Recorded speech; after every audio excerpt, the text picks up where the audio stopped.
Hello students, welcome back to my channel E learning accounts and maths. Students, मैं काफ़ी दिनों से videos upload नहीं कर रही थी। कुछ दिनों से मेरी तबीयत ठीक नहीं थी, इस वजह से मैं वीडियोस बना नहीं पा रही थी। मेरी वजह से आप लोग का काफ़ी लॉस हो गया। I am really very sorry for that. But आज से मैं ट्राई करूँगी कि मैं रेगुलर वीडियोज़ अपलोड करूँ। तो चलिए स्टूडेंट्स, आज हम स्टार्ट करेंगे एक new chapter, accounting for companies. New book है ये, फर्स्ट चैप्टर स्टार्ट करेंगे। अभी तक हमने पार्टनरशिप के अकाउंटिंग्स पढ़े, आज से हम कंपनी में कैसे कैसे अकाउंटिंग्स होते हैं ये हम पढ़ेंगे। ठीक, पार्टनरशिप में जो क्वेश्चंस नहीं हुए वो भी मैं बहुत ही जल्दी अपलोड कर दूंगी, करवा दूंगी, सॉल्व करवा दूंगी। कंपनी अकाउंट में हम कंटिन्यू करेंगे। तो देखिए स्टूडेंट्स, आज हम थ्योरी पढ़ेंगे, नेक्स्ट वीडियो से हम प्रैक्टिकल क्वेश्चंस करेंगे। अकाउंट्स में थ्योरी नहीं आते हैं बट फिर भी पढ़ना ज़रूरी है। आप लोग समझ लो कंपनी क्या होता है, उसके डेफिनेशन क्या होते हैं, शेयर क्या होता है, उसके डेफिनेशन क्या होता है, उसका क्या मतलब होता है। ठीक, तो आज हम थ्योरी पढ़ेंगे, नेक्स्ट वीडियो में हम प्रैक्टिकल क्वेश्चंस करेंगे। तो सबसे पहले हम कंपनी का डेफिनेशन देखेंगे। आपके बुक में ये डेफिनेशन दिया हुआ था, तो पहले हम ये समझेंगे। A company is an artificial person created by law having separate entity with a perpetual succession and a common seal. Students, इस डेफिनेशन में 4 पॉइंट्स दिए हुए हैं।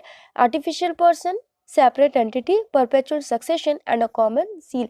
ये चारों पॉइंट समझना बहुत इंपॉर्टेंट है। ये चारों पॉइंट्स कंपनी के फीचर्स भी हैं। तो अगर आप ये चारों पॉइंट्स समझ लोगे तो आपको कंपनी का डेफिनेशन बहुत ही अच्छे से आ जाएगा। फर्स्ट पॉइंट है ये, आर्टिफिशियल पर्सन।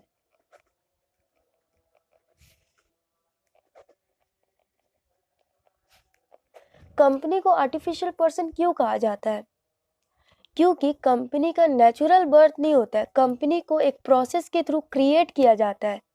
लॉ की नज़र में कंपनी को पर्सन कंसिडर किया जाता है, बट कंपनी ह्यूमन बीइंग तो नहीं है, तो इसे हम लिविंग पर्सन नहीं कह सकते हैं ना, इसीलिए इसे हम आर्टिफिशियल पर्सन कहते हैं। ठीक, समझ में आया? कंपनी को हम आर्टिफिशियल पर्सन क्यों कहते हैं? इसका नेचुरल बर्थ नहीं होता है, इसे एक प्रोसेस के थ्रू क्रिएट किया जाता है। ठीक, इसीलिए हम कंपनी को आर्टिफिशियल पर्सन कहते हैं। ये हो गया फर्स्ट पॉइंट। सेकेंड पॉइंट देखिए, सेपरेट एंटिटी। इसका क्या मतलब है? सेपरेट एंटिटी,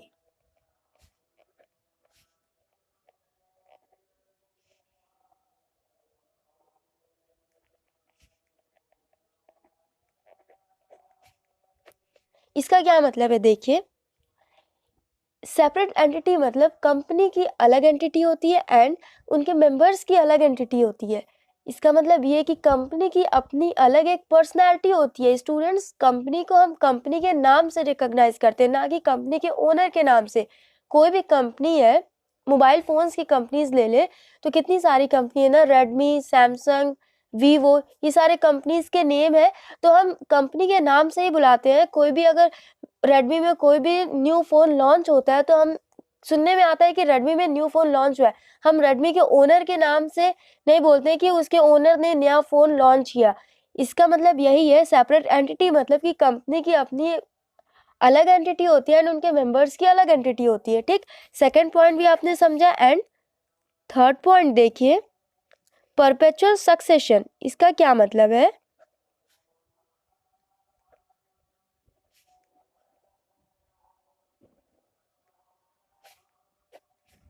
इसका मतलब ये है, कंपनी में बहुत सारे शेयर होल्डर्स होते हैं ना, तो अगर किसी शेयर होल्डर की तबीयत खराब हो गई, किसी का डेथ हो गया या फिर कोई रिटायर हो गया, उसके वजह से कंपनी पे कोई इफेक्ट नहीं पड़ेगा, कंपनी बंद नहीं होगी। कंपनी जैसे चल रही थी वैसे ही चलेगी।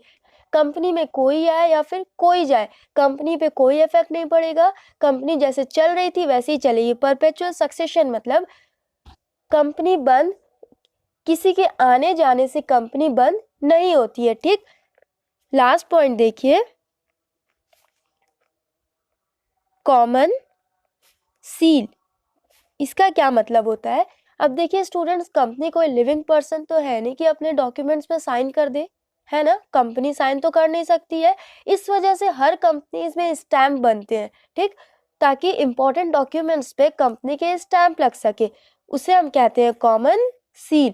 चारों पॉइंट्स हमने समझा। आर्टिफिशियल पर्सन क्यों कहते हैं कंपनी को? परपेचुअल सक्सेशन क्या होता है, सेपरेट एंटिटी क्या होता है, एंड अ कॉमन सील क्या होता है? कंपनी एक आर्टिफिशियल पर्सन होती है क्रिएटेड बाय लॉ, जिसे लॉ क्रिएट करता है, हैविंग सेपरेट एंटिटी, जिसकी अपनी अलग एंटिटी होती है, विद परपेचुअल सक्सेशन, जो परपेचुअल सक्सेशन के साथ आती है, एंड अ कॉमन सील, जिसका खुद का अपना एक कॉमन सील होता है। ठीक, कंपनी एक्ट के बारे में आप लोग को मालूम होगा। कौन सा एक्ट आप लोग पढ़ रहे हैं? Company act 2013।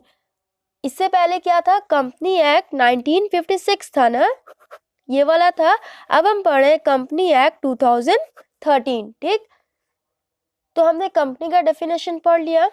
अब देखिए हम कंपनी के टाइप्स देखेंगे। 3 टाइप्स होते हैं कंपनीज के। टाइप्स ऑफ कंपनीज,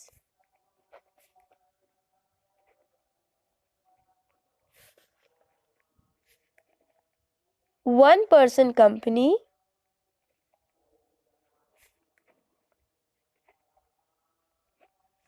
ये एक। Second, public company. Third, private company.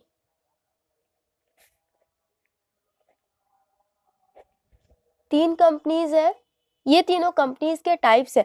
तो public company and private company, ये दोनों आपने पढ़ा है 11th में, क्लास 11th में आपने बीएसटी में प्राइवेट कंपनी क्या होता है एंड पब्लिक कंपनी क्या होता है, ये दोनों आपने पढ़ा है, इन दोनों का डिफरेंस भी पढ़ा है। बट वन पर्सन कंपनी आप लोग के लिए न्यू है।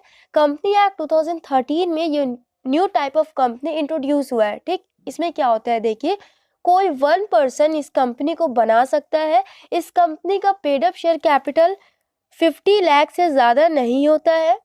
ठीक, वन पर्सन कंपनी का शेयर कैपिटल 50 लाख से ज्यादा नहीं होना चाहिए, एंड 3 साल पे एवरेज टर्नओवर 2 करोड़ से ज्यादा नहीं होना चाहिए। इसमें 3 पॉइंट है, समझने वाली बात है। आपके बुक में भी दिया हुआ है, one person company new type of company है। कंपनी एक्ट 2013 में ये इंट्रोड्यूस हुआ है। कोई एक बंदा ही इस कंपनी को बना सकता है।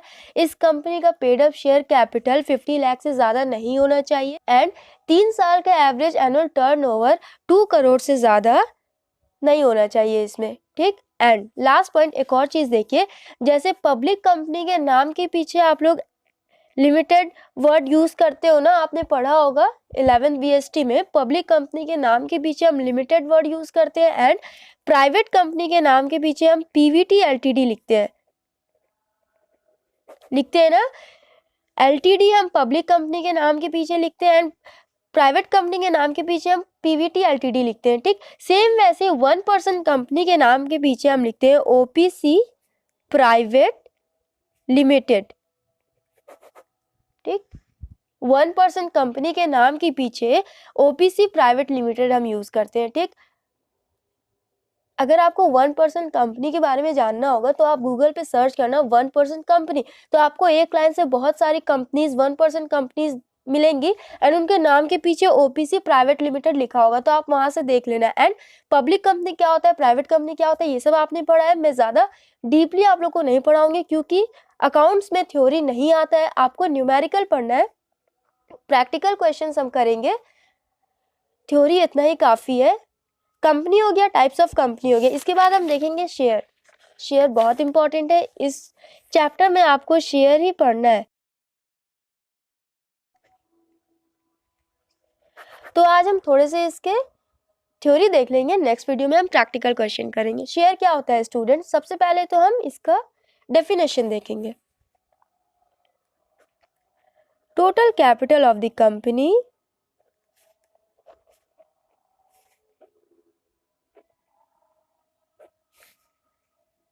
is divided into small units.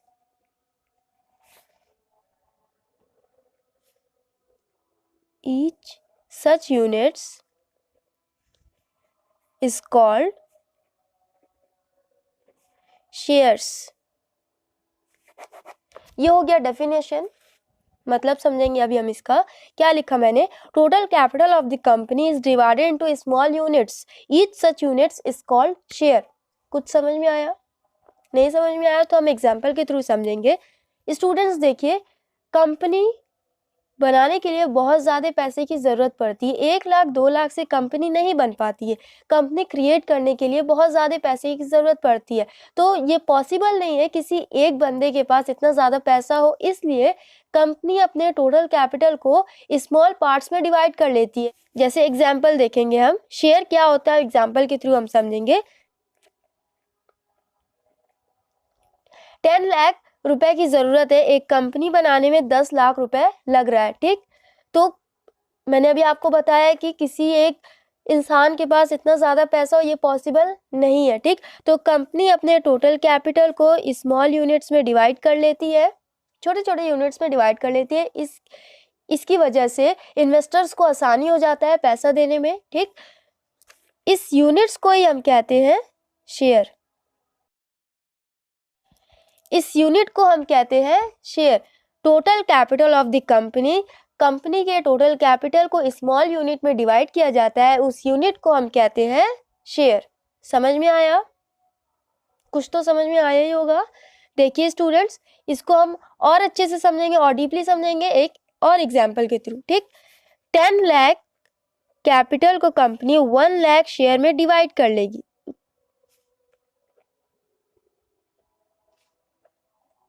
Company क्या करती है, कंपनी को 10 लाख रुपए की जरूरत है एक कंपनी क्रिएट करने के लिए, तो कंपनी उसे 1 लाख शेयर्स में डिवाइड कर लेगी, ठीक। 1 लाख शेयर्स में डिवाइड कर लेगी। पर शेयर ₹10 ईच। एक शेयर का दाम होगा 10 रुपए, ठीक। तो मान लीजिए किसी इन्वेस्टर को कंपनी में पैसा इन्वेस्ट करना है, एक्स को पैसे इन्वेस्ट करने हैं, एक्स 20,000 पैसे इन्वेस्ट करेगा, एक्स को 20,000 कंपनी में लगाना है, तो वो कंपनी में 20,000 इन्वेस्ट करेगा, तो कंपनी उसे कितना शेयर देगी? इन्वेस्ट करना मतलब कंपनी से शेयर परचेज करना, ठीक। तो 20,000 वो इन्वेस्ट करेगी, तो बहुत सिंपल है, कंपनी उसे कितना शेयर देगी? 2,000। एक शेयर का दाम कितना है? ₹10 ईच। एक शेयर का दाम है 10 रुपए, तो 20,000 वो इन्वेस्ट करेगा, तो उसे 2,000 शेयर मिलेगा, कंपनी उससे 2,000 शेयर्स देगी। अब एक्स 2,000 शेयर का मालिक हो गया, ठीक। एक्स कह सकता है कि उस कंपनी का मैं शेयर होल्डर हूं, मेरे पास 2,000 शेयर है, इसने 2,000 शेयर परचेज किया है। ये हो गया एक्स का। और एग्जाम्पल लेंगे, वाई को 50,000 इन्वेस्ट करना है कंपनी में, तो कंपनी उसे 5,000 शेयर्स देगी। 5,000 शेयर्स, पर शेयर का वैल्यू कितना होगा? 10 ईच। समझ में आया आपको? फिर से देखिए, फिर से सुनिए। स्टूडेंट्स, शेयर क्या होता है इसका हिंदी मीनिंग भी आप लोग को अच्छे से मालूम होगा। कंपनी के कैपिटल को छोटे छोटे टुकड़ों में डिवाइड कर देना, एंड उन टुकड़ों को हम शेयर कहते हैं। समझ में आया?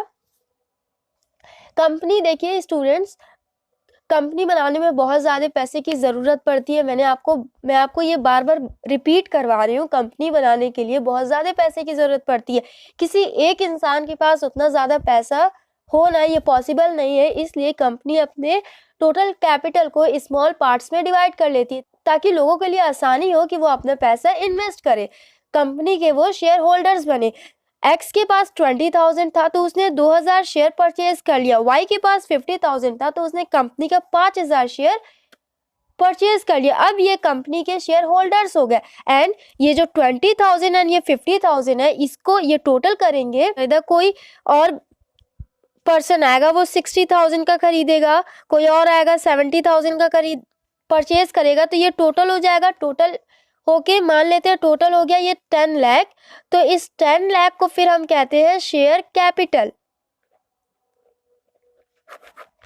इस 10 लाख को फिर हम कहेंगे शेयर कैपिटल। शेयर कैपिटल आपकी बुक में दिया हुआ है, शेयर कैपिटल भी दिया हुआ है, आपकी बुक में सारे डिफिनेशंस दिए हुए हैं, बट आपको समझने में प्रॉब्लम हो रही होगी, तो मेरे वीडियो से आपको अच्छे से समझ में आ जाएगा।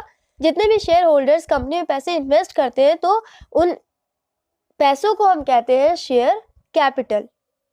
शेयर कैपिटल के भी कुछ टाइप्स होते हैं स्टूडेंट्स, ऑथराइज्ड, रजिस्टर्ड और nominal capital, issued capital, subscribed capital and subscribed and fully paid up capital. So students जब हम न्यूमेरिकल करेंगे ना तब ये शेयर कैपिटल के हम काइंड्स भी समझेंगे। अभी हमने कंपनी पढ़ा, कंपनी के टाइप्स पढ़े, शेयर पढ़ा हमने, शेयर कैसा होता है, शेयर का डेफिनेशन क्या होता है, थोड़ा बहुत मैंने आपको एक्सप्लेन किया है।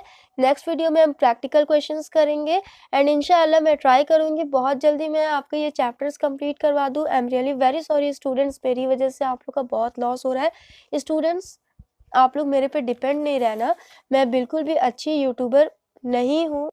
स्टूडेंट्स मेरे कहने पे प्लीज़ आप लोग और सारे चैनल्स के भी वीडियोस देखो, आप लोग अपने स्कूल टीचर से पढ़ो, प्लीज़ मेरे पे डिपेंड नहीं रहना क्योंकि मैं बहुत पीछे जा रही हूँ, मेरी वजह से आप लोग के सिलेबस पीछे हो जाएंगे।